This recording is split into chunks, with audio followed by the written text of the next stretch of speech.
Okay, so I am going to go to Bubble.us or Bubble.us. This app is a brainstorming app, and I was really excited to learn about it. It was something that I had not used before, so it's a really great application to implement into your classrooms. Um, so I'm going to sign in here and just kind of show you something that I worked on, and then I'll go back through the application. um, so this is your mind mapping page. So once you make a mind map, then it will appear here and you can get different ones. As you can see, you can upgrade your account.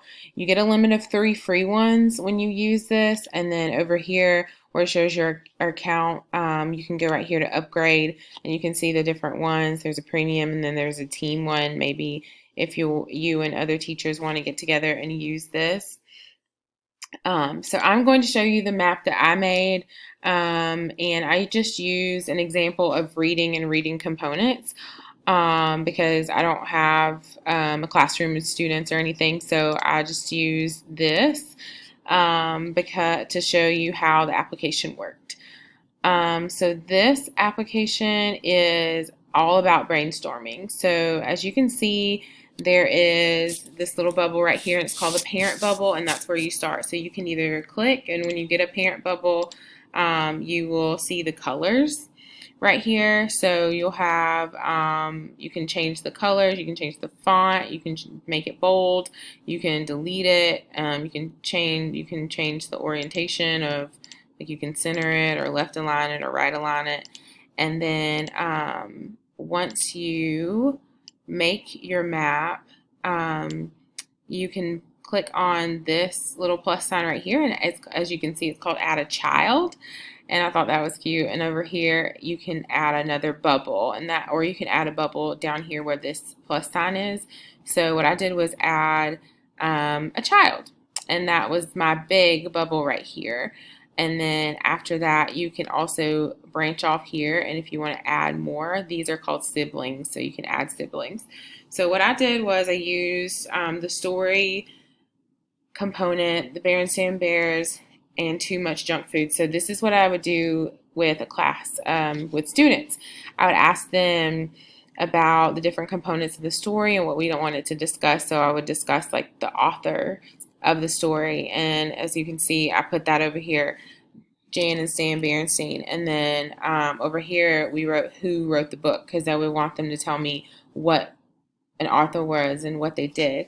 And then I have illustrators here. And then these can be different for some books, and those are pictures.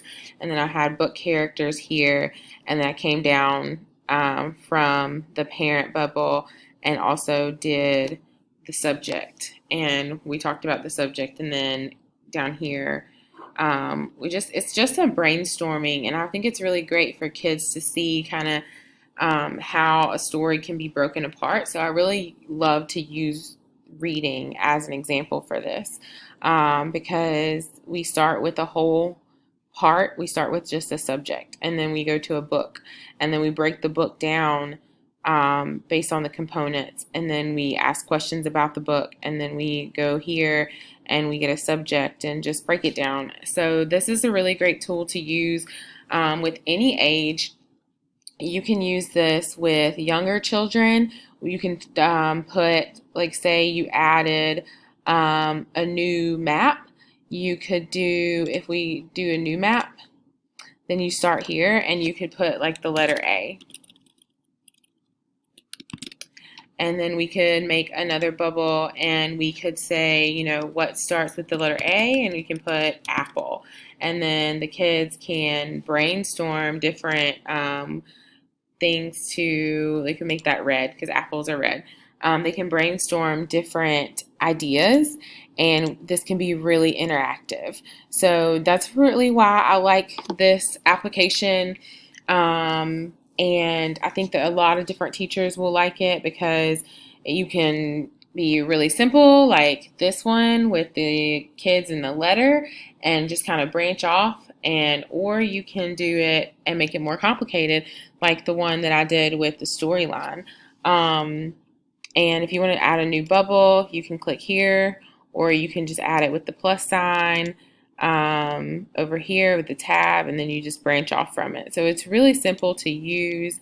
If you ever need to delete bubbles, you go here and there's just an X to delete the bubble. And then you can see your reading components here, and there's my other mind mapping where I started to do the alphabet. So I think it's a really good application to use. I was really excited about it, about learning about it. And another thing teachers can use this for is lesson planning.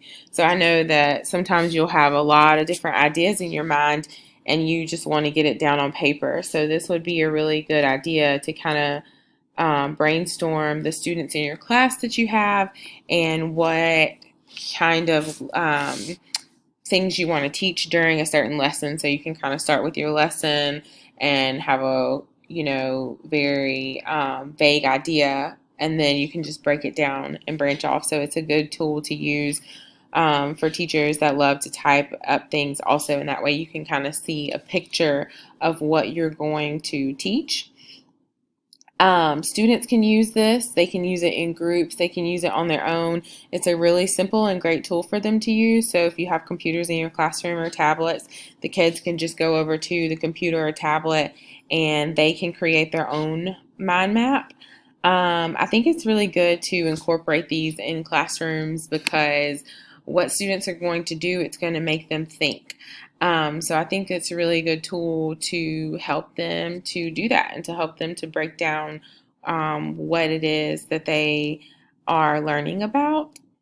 Also, it's good for kind of processing information and recalling information. If kids are having a hard time understanding a concept, say in math, maybe you can break it down on a mind map and just show them how each component goes, because you can type anything into these bubbles, you can change the colors, and sometimes students just really need a visual. So I think this is a really great tool. I think that a lot of teachers are using it for brainstorming. They're using it to help students build ideas or concepts. For writing, that's a really good idea, especially for older children, to kind of break down their writing process for a story like I used here. It's good for students or teachers. This can be interactive, or again, it can be something that students do on their own. They can use it for note taking. I think that's a really good idea. I would just use it for interacting with the class and for getting a picture of what we're doing and kind of just breaking down a subject. You can use it for words. You can break down words. You can, again, like we did the alphabet, break down the alphabet and do different, like have the kids think of as many words as they can in order to come up with a good mind map. So that's the application that I chose. And then this can be, you can download your map. I downloaded this one and you can save it as a JPEG, and there's different ways to save it in plain text. So those are just some of the things. You can print it out. So this shows you a printed version of it. So that's really great if you want to share it with your students after you're finished with the activity. You have the option to print it out. So this is a really good application to use, and I hope that this tutorial was helpful. All right.